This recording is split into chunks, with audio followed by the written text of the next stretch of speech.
मैं गहरी सोच में गुम थी। पूरे घर के लिए खाना बनाना था। हालांकि मेरा पूरा बदन दर्द से टूट रहा था। मैं आराम करना चाहती थी, सोना चाहती थी, लेकिन सुकून तो जैसे मेरी किस्मत में लिखा ही नहीं था। ये जिंदगी की कड़वाहट जैसे मैंने खुद ही अपने हाथों से लिखी थी। मेरा भी कभी एक हंसता खेलता जीवन हुआ करता था, जब मैं भी दुनिया के गमों से बेफिक्र थी। लेकिन जब राहुल मेरी जिंदगी में आया तो जैसे मेरी खुशियां मुझसे दूर होने लगी थीं। हालांकि मैं राहुल से दिलो जान से प्यार करती थी और राहुल भी मुझ पर जान छिड़कता था, लेकिन न जाने क्या हुआ कि हमारे बीच दूरियां बढ़ने लगीं। इन दूरियों ने मेरी जिंदगी के सफ़र को जैसे रोक सा दिया था। अब भी मैं अपने जख्मी हाथों के साथ किचन में बैठी सब्जी बना रही थी। सब्जी काटते हुए मेरी उंगली कट गई थी, लेकिन किसी को कोई परवाह नहीं थी कि तभी बाहर से मेरे पति की आवाज़ आई, अनीता, अरे ओ अनीता। मैं गैस का चूल्हा बंद करके भागी भागी उसके पास पहुंची। उन्होंने कहा, जल्दी कमरे में आओ, मुझे ऑफिस के सिलसिले में अभी चंडीगढ़ निकलना है, 2 दिन बाद लौटूंगा। मैंने फौरन उनका बैग उठाया और उसमें कपड़े रखने लगी। मैंने कहा, खाना तो खाकर जाइए, बस तैयार ही है। उन्होंने हंसते हुए कहा, नहीं, रहने दो, मुझे पता है तुम्हारा खाना भी मेरा आधा घंटा ले ही जाएगा। इससे बेहतर है मैं रास्ते में कुछ खा लूँगा। मैं जानती थी कि उन्हें भूख सहन नहीं होती। मैं चाहती थी कि वो खाना खाकर ही जाएं, इसलिए मैं जल्दी से किचन की तरफ बढ़ी थी कि तभी मेरी सास हाथ में थाली लेकर वहाँ पहुँची और बोली, मैं अपने बेटे को भूखे पेट थोड़ी जाने दूंगी। मेरा पति मुस्कुराते हुए बोला, यही होती है सच्ची मोहब्बत, तुम तो सिर्फ बातें ही बनाना जानती हो। मेरी सास ने मुझे किचन में भेज दिया और खुद अपने हाथों से छोटे छोटे निवाले बनाकर अपने बेटे को खिलाने लगी। जाते वक्त मेरे पति ने घर के सब लोगों को बाय कहा था, सिवाय मेरे। उस वक्त मुझे ऐसा महसूस हुआ जैसे किसी ने मेरे दिल को मुट्ठी में लेकर निचोड़ दिया हो। जैसे सब्जी के नीचे चलते चूल्हे की आग थी, वैसे ही मेरा दिल भी जल रहा था। इस घर में मेरी यही इज्जत थी। सुबह से लेकर रात तक सबके काम करती, फिर भी सबकी जली कटी बातें सुनने को मिलती थीं। इस घर में मेरे पति के अलावा उसके माँ बाप, एक कुंवारी बहन और 2 भाई भी थे, जिनमें से कोई भी मुझे पसंद नहीं करता था। मेरे पति राहुल, जो मुझसे मोहब्बत की शादी करके लाए थे, अब अपनी माँ और बहन की बातों में आकर मुझसे नाराज रहने लगे थे। उन्हें लगता था कि मैं उनकी उम्मीदों पर खरी नहीं उतरी, क्योंकि वे अपने लिए एक महबूबा बीवी चाहते थे और अपने परिवार के लिए एक मासी। मैं इन दोनों ही भूमिकाओं में खुद को ढालने की कोशिश कर रही थी, पर शायद किसी भी तरह मैं पूरी तरह सफल नहीं हो पा रही थी। इस घर में मेरा कोई नहीं था जो मेरी तरफदारी में 2 शब्द बोलता। मेरे पीछे जो कुछ मेरी सास मेरे पति को कहती, वही उनके लिए सच बन जाता, और मेरी सफाई में कहा गया हर शब्द उन्हें झूठ लगता। आज मेरी सास और मेरी ननद किसी रिश्तेदार के घर जा रही थीं। मेरे पति भी घर पर नहीं थे, तो आज मुझे चैन की सांस मिली थी। मैंने अपने और अपने ससुर के लिए खाना बनाया और दोपहर में ससुर को खाना देकर मैं अपने कमरे की ओर जा रही थी कि तभी अचानक मुझे चक्कर आया। मैं गिरते गिरते दरवाजे से टकरा गई और सिर में चोट लग गई, जिससे कि खून बहने लगा था।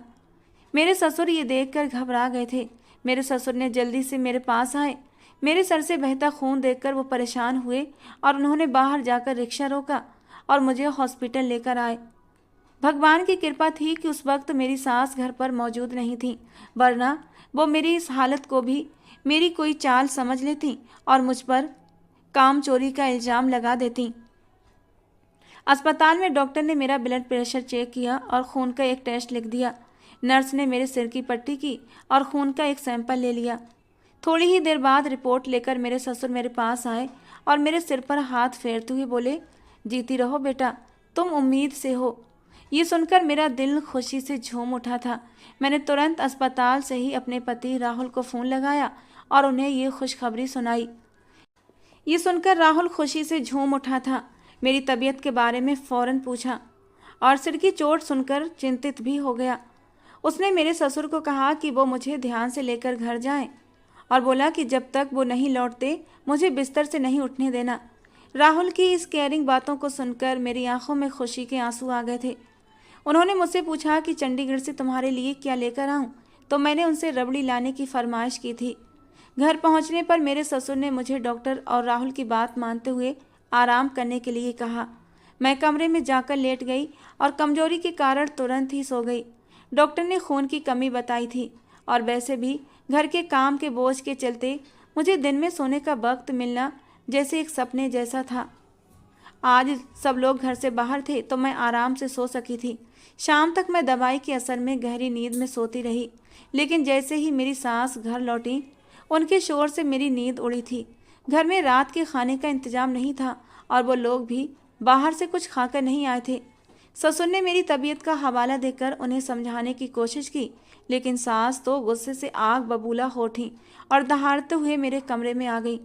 उनका गुस्सा देखकर मैं डर के मारे उठकर बैठ गई और उनके हुक्म पर किचन में चली गई। उन्हें मेरे सिर की पट्टी से कोई मतलब नहीं था, ना ही उन्होंने ये पूछा कि आखिर ये चोट कैसे लगी। किचन में मैंने कांपते हाथों से सबके लिए रोटियां बनाई। सब लोग खाना खा खाकर अपने अपने कमरों में जाकर सो गए थे और मैं अकेली रह गई।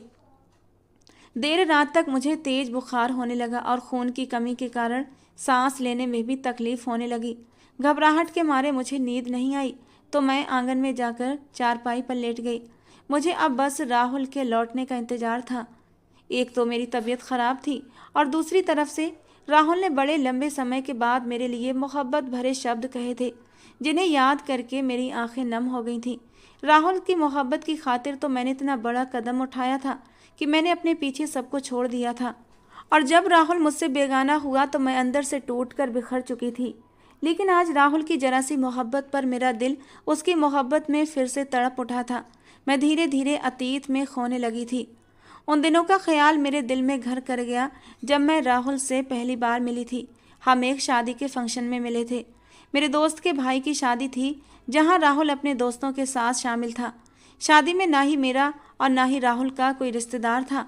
हम अकेले ही उस शादी में शामिल थे। खाने की टेबल पर गलती से मेरे कपड़ों पर कोल्ड ड्रिंक गिर गई थी तो मैं उसे साफ करने के लिए एक कोने में खड़ी हो गई थी कि तभी राहुल ने मुझे देखा और मदद के लिए पूछा। मैंने कहा मेरे कपड़े गंदे हो गए हैं, तो उसने तुरंत टिश्यू पेपर लाकर मुझे दिए। मैंने थैंक यू कहा और वापस अपनी जगह पर चली गई। वो पूरा फंक्शन मैं देखती रही कि राहुल कहीं पास तो कहीं दूर, लेकिन लगातार मुझे ही देखे जा रहा था। उसकी नज़रों में जो अपनापन और लगाव था वो मैंने पहले कभी किसी की नज़रों में अपने लिए महसूस नहीं किया था। वो नज़रें जो कुछ कहे बिना भी मेरे दिल तक पहुंच रही थीं। उस फंक्शन के बाद हम दोनों अपने अपने घर लौट गए थे। राहुल को मेरा नाम और पता कुछ भी मालूम नहीं था और उस वक्त तो उसे भी जल्दबाजी थी और अफरा तफरी में, इसलिए हम एक दूसरे से आते टाइम मिलना और एक दूसरे का नाम पूछना भूल चुके थे। और मुझे उस समय बहुत अफसोस हुआ कि मैं उसका नाम तक नहीं पूछ सकी, पर फिर भी मेरे दिल में उसकी याद बस गई थी। धीरे धीरे इस बात को 2-2.5 महीने गुजर गए, लेकिन वो कातिल नजरें और वो मुलाकात मेरे दिल में बसी रही। मेरे घर वाले अब मेरी शादी के लिए रिश्ते देख रहे थे। मैं घर की सबसे बड़ी बेटी थी और मेरे बाद 2 छोटी बहनें और थीं, इसीलिए मेरे माँ बाप को मेरी शादी की बड़ी चिंता थी। मैं चाहती थी कि अगर मुझे राहुल कहीं से मिल जाता तो मैं राहुल से ही शादी करती, पर उसके बारे में मैं कुछ भी नहीं जानती थी। घर वालों ने जल्दी ही मेरे लिए रिश्ता तय कर दिया। मैंने बिना कुछ कहे इस रिश्ते को स्वीकार कर लिया, क्योंकि मैं अपने घर वालों की मर्जी के खिलाफ जाना नहीं चाहती थी। मेरी मंगनी की रस्म होने वाली थी, पर मेरे दिल में कोई खुशी नहीं थी। मैं उस अनजाने शख्स की यादों में खोई हुई थी, जिसने मुझसे एक बार भी बातचीत नहीं की थी, पर उसकी नज़रों ने मेरे दिल पर असर जरूर डाला था कि मैं अब भी उसी की मोहब्बत में गिरफ्तार थी। मंगनी के दिन मेरी बही सहेली भी आई थी, जिसके भाई की शादी में मैंने राहुल को देखा था। जब दूल्हे ने मेरे हाथ में अंगूठी पहनाई, उस वक्त भी मेरे दिल में बस वही लड़का था जिसकी मोहब्बत भरी नज़रें मुझे अब भी अपने ऊपर महसूस होती थीं। वो लोग रस्म करके वापस चले गए थे और मैं अपनी बहनों और सहेलियों के साथ कमरे में आ गई थी। सब लड़कियां मेरे आसपास बैठी थीं, दूल्हे और रिश्तेदारों की बातें कर रही थीं। तभी मेरी सहेली ने अचानक कहा, यार अनीता, मेरे भाई की शादी में एक लड़का आया था जो भाभी के भाई का दोस्त था। कुछ दिन पहले जब भाभी से मिलने उसका भाई आया तो भाभी के भाई ने बताया कि उसके दोस्त को शादी में एक लड़की बहुत पसंद आ गई थी और अब वो उससे मिलने के लिए बेचैन है। शायद वो लड़की कोई मेहमान थी, क्योंकि भाभी ने शादी की सारी तस्वीरें उसे दिखाई थीं और हमारे रिश्तेदारों में से तो वो कोई नहीं थी। उसकी बात सुनकर मेरे कान खड़े हो गए। ये मैं क्या सुन रही थी? मेरे दिल ने कहा, यकीनन ये वही लड़का होगा जिसका ख्याल मुझे दिन रात बेचैन रखता है। मुझे ये सुनकर बहुत खुशी हुई थी कि मैं उसे अब भी याद थी, लेकिन फिर अफसोस इस बात का हुआ कि अभी अभी मेरी मंगनी हो चुकी थी। अब तो मेरे लिए दोनों ही रास्ते मुश्किल थे। फिर भी हिम्मत करके मैंने धीरे से अपनी सहेली से कहा, मुझे उस लड़के का पता चाहिए। और फिर मैंने अपनी सहेली को बताया कि शादी में एक लड़के की नज़रों में मैंने अपने लिए बेपनाह मोहब्बत देखी थी। कहीं ये लड़का वही तो नहीं? मेरी बात सुनकर मेरी सहेली हैरान हो गई थी। वो थोड़ी देर तक मुझे देखती रही। फिर मेरी सहेली ने जवाब दिया, पागल हो गई हो क्या? अभी अभी तुम्हारी मंगनी हुई है। अगर ये सच भी था तो तुम इसे भूल जाओ। वो पागल दीवाना कहीं तुम्हें देखकर तमाशा खड़ा न कर दे और फिर तुम सबके सामने बदनाम हो जाओगी। शुक्र मनाओ कि शादी की तस्वीरों में तुम्हारी कोई तस्वीर नहीं थी, वरना वो तो तुम्हारे पीछे ही पड़ जाता। मेरी सहेली की बातों ने मुझे कुछ देर के लिए शांत कर दिया, लेकिन दिल में कहीं ना कहीं ये बात टीस मारती रही। जब सब लोग अपने अपने घर चले गए तो मेरी बेचैनी और भी बढ़ गई। मुझे किसी पल चैन नहीं आ रहा था। बार बार राहुल की याद मुझे तड़पा रही थी। उसकी नज़रें मुझे सीने में चुभती महसूस हो रही थी। और फिर दिल के हाथों मजबूर होकर मैंने सोचा कि अगर ये मोहब्बत इतनी ही ताकतवर है तो मुझे इसे दबाने की कोशिश नहीं करनी चाहिए। मैंने अपनी सहेली से उसकी भाभी से मिलने की मिन्नत की। ये सब देखकर वो भी हैरान थी और बार बार मुझे समझाने की कोशिश कर रही थी कि तुम्हें ये सब कुछ छोड़ देना चाहिए, पर दिल ने मानने से इनकार कर दिया। और फिर दिल के हाथों मजबूर होकर मैं अपनी सहेली से मिलने उसके घर चली आई। तानिया को मैंने आने से पहले नहीं बताया था, वरना वो ज़रूर मुझे मना कर देती। मैं चुपचाप उसकी भाभी के कमरे में चली गई थी और फिर मैंने उसकी भाभी से बात की। मैंने कहा, भाभी, आपकी शादी में मुझे एक लड़के की नज़रों में अपने लिए बेपनाह मोहब्बत दिखाई दी थी। हो सकता है कि ये वही लड़का हो जो आपकी शादी में आया था। मेरी बात सुनकर भाभी हैरान हुई थी।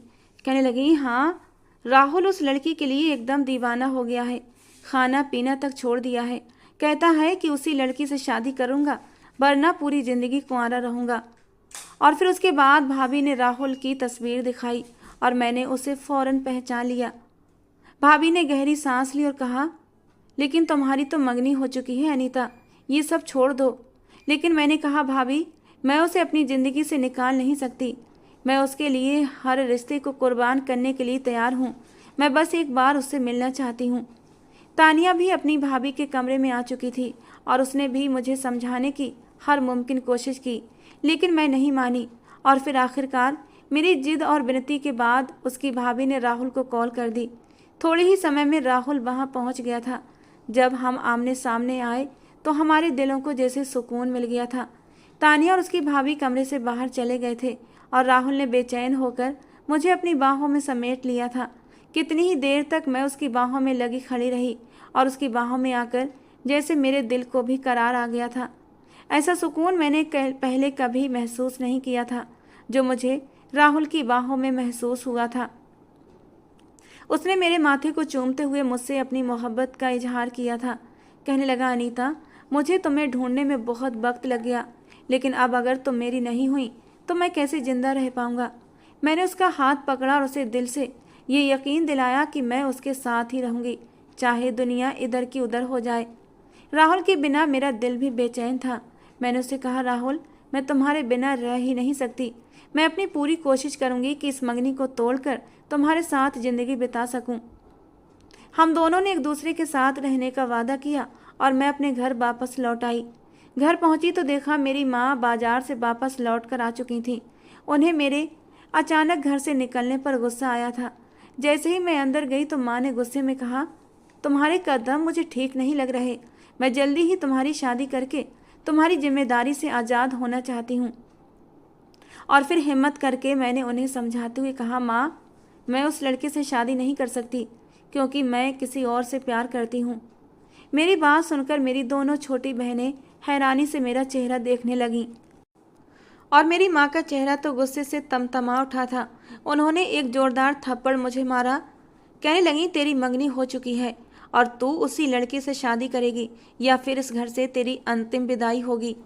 और फिर उन्होंने उसी दिन मेरे होने वाले ससुराल वालों को खबर कर दी कि शादी की तारीख पक्की कर दी जाए। मैं माँ और पापा से विनती करती रही, लेकिन किसी ने मेरी बात नहीं मानी। आखिरकार उन्होंने मुझे कमरे में बंद कर दिया और मुझे समझाने की कोशिश करने लगे। मेरी माँ ने मुझे मारते पीटते हुए कहा, तू इसी हफ्ते इस घर से विदा होगी, चाहे तेरी मर्जी हो या ना हो।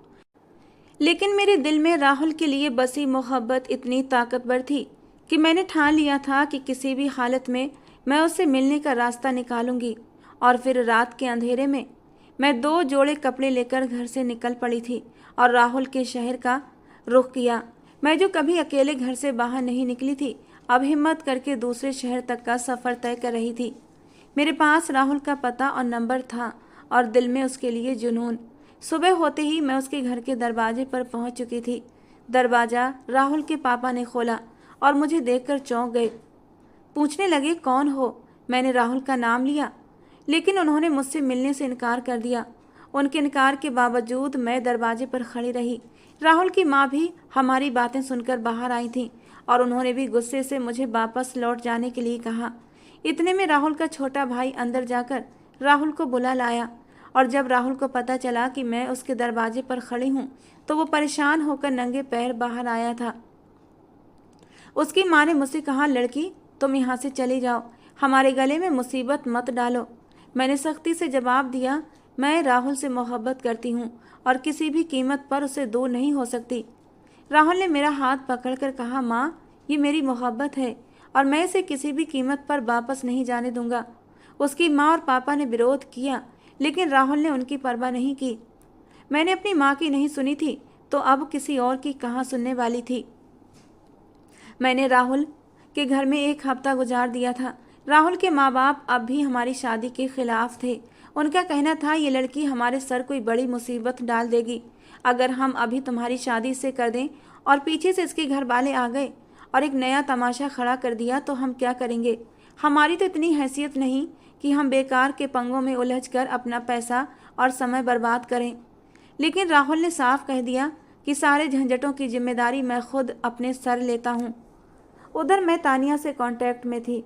तानिया ने ही मुझे बताया था कि तुम्हारी छोटी बहन की शादी तुम्हारे पुराने मंगेतर से हो चुकी है और तुम्हारे माँ बाप ने तुम्हारे साथ अपने सारे रिश्ते नाते तोड़ दिए हैं और वो तुम्हारा जिक्र तक सुनना पसंद नहीं करते। मैंने ये बात राहुल को बताई। राहुल भी ये बात सुनकर खुश हुआ था। कहने लगा, अब हमारी ज़िंदगी में कोई बवाल नहीं होगा, हम आज ही चलकर कोर्ट मैरिज कर लेते हैं। और इस तरह राहुल ने अपने माँ बाप को बताए बगैर मुझे साथ लिया और कोर्ट में जाकर मेरे साथ शादी कर ली।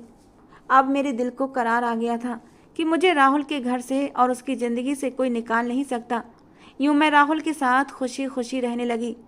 हालांकि मेरी सास को जब इस बारे में बाद में पता चला था तो उन्होंने काफ़ी बाबेला मचाया था, लेकिन थक हार कर वो खामोश हो गई थी।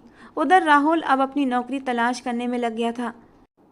हालांकि उसकी माँ बहनें राहुल और मुझसे अब भी नाराज़ थे। वो हम दोनों से बातचीत नहीं करती थीं। हाँ, राहुल के पापा कभी कभी मुझसे और राहुल से बात कर लिया करते थे। अचानक एक दिन राहुल के पास नौकरी की खुशखबरी आई। वो मिठाई का डिब्बा लेकर घर आया था। कहने लगा, अब मैं ज़िंदगी भर तुम्हें खुश रखूँगा। राहुल की नौकरी लगते ही उसकी माँ और बहन का व्यवहार उसके लिए बदल गया था। वे अब मुझसे भी बातें करने लगी थीं और राहुल का सारा ध्यान अपनी ओर खींचने लगी थीं। वो उसे इस कदर घेर कर रखती कि वो मुझसे दूर होने लगा था। जब राहुल ऑफिस से घर लौटता तो उसे मेरे पास आने का मौका नहीं देती थीं। उसकी माँ और बहनें उसे अपने साथ बिठा कर रखतीं। धीरे धीरे वो मुझसे दूर होने लगा था और मैं खामोश होकर ये सब देखती रही। राहुल से शादी के शुरुआती दिन मेरे लिए बहुत खुशियों भरे थे। उसने मुझे इतना प्यार और ध्यान दिया कि मैं खुद को ज़मीन पर ही नहीं पाती थी। परंतु अब उसकी माँ और बहन के बर्ताव के कारण राहुल मुझसे धीरे धीरे दूर होता जा रहा था। मेरी सास ने मुझे घर के कामों में उलझा दिया था। पति के घर आने तक मैं किचन के कामों में ही लगी रहती। कभी चाय बनाना तो कभी पराठे बनाना तो कभी बर्तन साफ करना। राहुल थका हारा घर आता और खाना खाते ही सो जाता। कई बार जब वो मूड में होता तो मुझे अपने करीब बुलाता और जब मैं उसके पास नहीं आती तो वो मुझसे शिकायत करता, अब तो तुम मुझसे दूर दूर रहती हो, मेरे पास भी नहीं आती। मैं काम के बोझ का बहाना बनाकर उसकी बात टाल देती। धीरे धीरे घर की जिम्मेदारियों में उलझकर मैं राहुल से दूर होती चली गई। यही सब सोचते सोचते मेरी आंख लग गई। सुबह चिड़ियों की चहचहाहट से मेरी आँख खुली। बुखार की वजह से शरीर अब भी भारी था। उठकर अपने कमरे में जाकर लेट गई और चादर ओढ़कर दोबारा सोने की कोशिश करने लगी। इसी बीच किसी ने मुझे नहीं जगाया था और जब आँख खुली तो सुबह के 10 बज चुके थे। अचानक मैंने अपने पति की आवाज़ सुनी, जो गुस्से में अपनी माँ से कह रहे थे, माँ आप चिंता मत करो, मैं अभी उसकी खबर लेता हूँ। ये सुनकर मैं घबरा गई कि पता नहीं मेरी सास ने मेरे खिलाफ क्या कह दिया। मैं दौड़कर बाहर आई तो देखा मेरी सास ने अपना सिर दुपट्टे से बांध रखा था और मेरी ननद पास में बैठकर कुछ बड़बड़ा रही थी। जैसे ही राहुल की नज़र मुझ पर पड़ी, उसने गुस्से में कहा, अनीता तुम किस काम की हो? माँ को तेज बुखार है और तुम आराम से सो रही हो। तुम्हारी यही हरकतें रहीं तो मैं अपनी माँ को तुम्हें जो भी सज़ा देना चाहे देने दूंगा। राहुल के सख्त शब्दों से मेरी आंखों में आंसू आ गए और मैं चुपचाप किचन में चली गई। मेरी ननद दीवार की ओर मुंह करके हंस रही थी, जैसे उससे मेरी परेशानी से खुशी मिल रही हो। मैं नाश्ता बनाने के लिए आटा गूंद रही थी, तभी मैंने देखा मेरे ससुर मेरे कमरे की ओर गए थे। थोड़ी देर बाद ही राहुल मेरे पास आया और धीरे से कहा, अनीता मुझे माफ़ कर दो, तुम्हारी तबीयत ठीक नहीं थी, कल तुम्हें चक्कर भी आ गए थे। और फिर अनीता तुमने मुझे इतनी बड़ी खुशी भी तो दी है, इसके बावजूद मैंने आते ही तुम्हें डांट दिया। आई एम सॉरी अनीता, बस माँ के कहने पर मुझे थोड़ा गुस्सा आ गया था।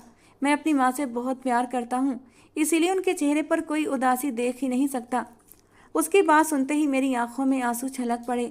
उसने मेरे आंसू पोंछे और फिर बुखार का एहसास होते ही मुझे आराम करने का कहा। उसने अपनी बहन को नाश्ता बनाने के लिए कह दिया और मुझे चारपाई पर बिठाकर ठंडा पानी पिलाया। उसकी इस देखभाल से मैं हैरान थी, साथ ही साथ खुश भी थी कि अब राहुल मेरा ध्यान रखने लगा था, जो मेरी सास और मेरी ननद को बिल्कुल पसंद नहीं था। मगर राहुल की खुशी के आगे वो कुछ बोलती नहीं थी। मेरी प्रेगनेंसी के शुरुआती दिन 3-4 महीने बड़े ही सुकून से गुजरे थे और फिर 5वें महीने में डॉक्टर ने अल्ट्रासाउंड कराने का कहा। उस दिन मैं सुबह से ही तैयार हो रही थी और राहुल से जल्दी आने को कहा था। राहुल घर आया ही था कि मेरी सास ने भी हमारे साथ चलने का फैसला कर लिया।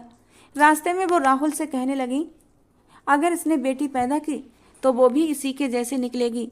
एक दिन तेरे सिर को शर्म से झुका देगी, तेरी इज्जत मिट्टी में मिला देगी। अपनी माँ की तरह वो भी घर से भागकर शादी कर लेगी और हम किसी को मुंह दिखाने के काबिल नहीं रहेंगे। इसलिए तेरी पत्नी बेटी पैदा न करे। राहुल का चेहरा ये सुनकर सख्त हो गया और वो कहने लगा, अनीता अगर तुमने बेटी को जन्म दिया तो मैं तुम्हें इस घर से निकाल दूंगा। उसके शब्दों ने मेरे दिल को चीर कर रख दिया था। जिस इंसान की मोहब्बत के लिए मैंने अपना घर बार छोड़ा, आज वही मुझसे इतनी बेरुखी से बात कर रहा था। अल्ट्रासाउंड के बाद डॉक्टर ने बताया कि मैं जुड़वा बच्चों की मां बनने वाली हूं। मेरी सास ने मुझे और राहुल को डॉक्टर के कमरे से बाहर निकाल दिया और ख़ुद मेरी सास अंदर डॉक्टर से बातें करने लगी और फिर थोड़ी देर बाद कमरे से बाहर आई थी। राहुल से कहने लगी, राहुल तेरी बीबी तो दो जुड़वा बेटियों को जन्म देने वाली है। अपनी माँ के मुंह से ये बात सुनते ही राहुल के चेहरे पर गुस्सा साफ झलक रहा था और घर आते ही सास ने मुझे इतनी जोर से धक्का दिया कि मैं पेट के बल आंगन में जाकर गिरी थी। दर्द के मारे मैं चिल्लाने लगी थी। मेरी तकलीफ को देखकर राहुल भागकर मेरे पास आया था। अनीता होश में आओ, माँ आपने ये क्या कर दिया? आपके अंदर जरा भी इंसानियत नहीं है। बेहोश होने से पहले मैंने राहुल की बातें सुनी थी और फिर मैं बेहोश हो गई थी। जब मुझे होश आया तो एक प्यारा सा चमत्कार मेरी आंखों के सामने था। मेरी माँ मेरे पास बैठी थी और मेरे सिर पर धीरे धीरे प्यार से हाथ फेर रही थी। मेरे सब घर वाले ही मेरे आसपास खड़े थे। ये देखकर मैं एकदम से खुश हो गई थी। मेरी सास ने आगे बढ़कर मुझसे माफ़ी मांगी और राहुल तो मेरे पैरों तक में गिर गया था। कहने लगा, अनीता हमें माफ़ कर दो। मेरी माँ ने मेरा माथा चूमा और भगवान का धन्यवाद किया कि मैं बच गई थी। राहुल ने गहरी उदासी से बताया, मेरी माँ के धक्का देने से तुम्हारे पेट में गहरी चोट लगी थी, जिससे कि हमारे बच्चे पेट में ही मर गए थे। डॉक्टरों ने तुम्हारे बचने की उम्मीद भी छोड़ दी थी, इसीलिए हमने तुम्हारे घर वालों को खबर दे दी थी।